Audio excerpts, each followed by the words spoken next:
आपला स्वगृही परत जायचा असेल त्यासाठी फडणवीस यांच्याशी चर्चा करण्याची गरज काय? फडणवीसांचा पक्ष हा अखंड महाराष्ट्राच्या विरोधामध्ये, फडणवीसांचा पक्ष हा मुंबई महाराष्ट्रापासून तोडण्याच्या बाजूने. अशा वेळेला अजित पवारांसारखा नेता या भूमिकेवरती काम करू शकणार नाही हे आम्हाला माहिती आहे. अजित पवारांशी आमच्याही चर्चा होत होत्या ना. फडणवीसांनी स्वतःच आत्मचिंतन करावं की त्यांनी माझ्याशी आयुष्यावर चर्चा का केली. इतर 100 लोक बोलतात ते खोटं आणि फडणवीस म्हणतात ते खरं. हे चुकीचं आहे. अजित पवार हे मूळ प्रवाहामध्ये येण्याच्या विचाराशी ठाम होते. दोन्ही पक्षामध्ये त्या संदर्भातल्या हालचाली सुरू होत्या हे सगळ्यांना माहीत होतं. देवेंद्र फडणवीस यांनाही माहिती आहे. आज दादा नाहीत म्हणून दादांच्या नावावरती कोणती बिलं फाडू नये. पण असं का बोललं जातं? एकत्र आल्यानंतर तर त्यांची ताकद एनडीएची वाढली असती. पक्ष आता दादा नसल्यामुळं असं वक्तव्य केले जातं. काय नक्की उद्देश काय असतो? नाही, आता अजित पवारांचा पक्ष हा अमित शहांचा 100% गुलाम झालेला पक्ष. मांडलिकत्व जे त्यांना आहे ते स्वीकारावं लागेल. लोक सैरभैर अजूनही आहेत.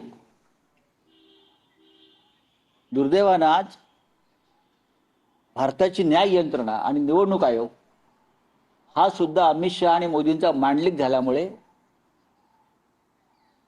कायदेशीर प्रक्रियेमध्ये विलंब होतो आहे. अजितदादांच्या अपघाताच्या संदर्भात घातपात आहे का असे प्रश्न अनेक उपस्थित केले जातात. अमोल मिटकरी यांनी असं म्हटलं. नाही, पवार साहेबांची जी क्लिअरिटी आहे ती पहिल्या दिवशी त्यांनी केली, पण हळूहळू त्यांनाही कळेल हे प्रकरण साधं नाहीये. अमोल मिटकरी असं म्हणतात एक लक्षात, नाही, प्रश्न असा आहे की अजित पवारांनी स्वगृही जाणे हा भारतीय जनता पक्षाचा पराभव. देशातल्या राजकारणाला कलाटणी देणारा तो निर्णय ठरला असता आणि भारतीय जनता पक्षाची जी दहशत आहे ती मोडून गेली असती.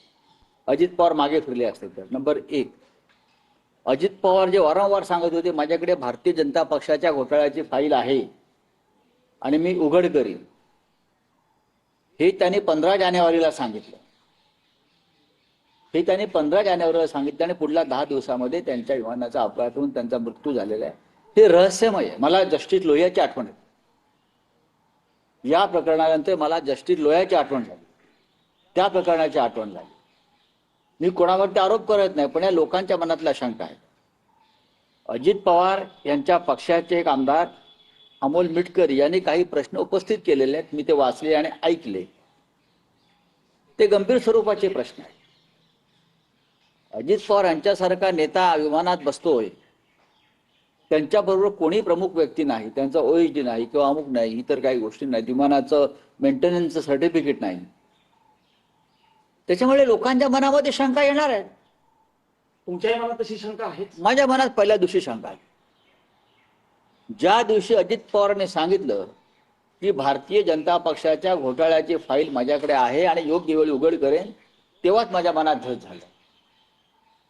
तेव्हाच याचा अर्थ असा होता की अजितदादांनी भारतीय जनता पक्षातून बाहेर पडण्याचा निर्णय घेतलेला आहे. सरकारमधला एक डेप्युटी सीएम उघडपणे सांगतो की यांच्या घोटाळ्याची फाईल माझ्याकडे आहे.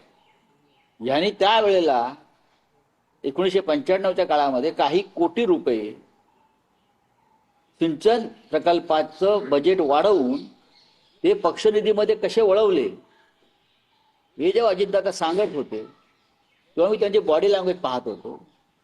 मला ते स्पष्ट दिसत होतं की अजितदादांना पुन्हा माननीय शरद पवार यांच्यासोबत जायचं आहे.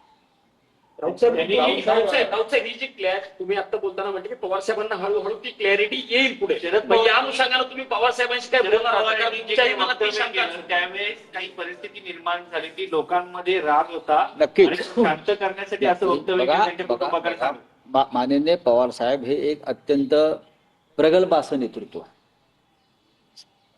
कोणत्या वेळेला काय बोलावं आणि निर्णय घ्यावा हे त्यांना पक्क कळतं. मुंबईच्या बॉम्बस्फोटाच्या वेळेलाही त्यांनी 13 बॉम्बस्फोट झाले असताना 14 बॉम्बस्फोट झाले असं सांगितलं. याचं काही कारण. त्याच्यामुळे शरद पवार साहेबांनी तेव्हा जे काय वक्तव्य केलं ती तेव्हाची गरज होती. पण त्या संदर्भात आता अजित पवार यांच्या पक्षाचे लोकच संशय आणि शंका घ्यायला लागलेले आहेत. आणि अमोल मिटकरी यांनी ज्या शंका उपस्थित केल्या आहेत, जे काही प्रश्न निर्माण केलेत, मी स्वतः ते पाहून मलाही असं वाटलं की हा गंभीर विषय आहे. जर तुम्ही म्हणता 6 पॅसेंजर होते आणि 5च मृतदेह मिळत आहेत, मग ती 6वी व्यक्ती कोण आणि तिची बॉडी काय मिळाली? सगळ्या देह आतले जे होते जळून खाक झाले, ओळख पटवता येत नव्हती. अशा वेळेला दादांच्या जवळच्या सगळ्या ज्या फाईलचे कागद होते ते जळालेले नाहीयेत. बघा ते जे पडले आहेत ते तसेच आहेत. काय दादांबरोबर ती भाजपच्या भ्रष्टाचाराची फाईल होती का? मुंबईतून घेऊन चालले होते बारामतीत सुरक्षित ठेवायला? असे अनेक प्रश्न आहेत. राऊत साहेब, या अनुषंगाने मग तुम्ही वरिष्ठांशी, खास करून पंतप्रधानांशी काही बोलणार आहात? मी कशाला बोलू? मी पार्लमेंटमध्ये हा विषय उपस्थित करीन.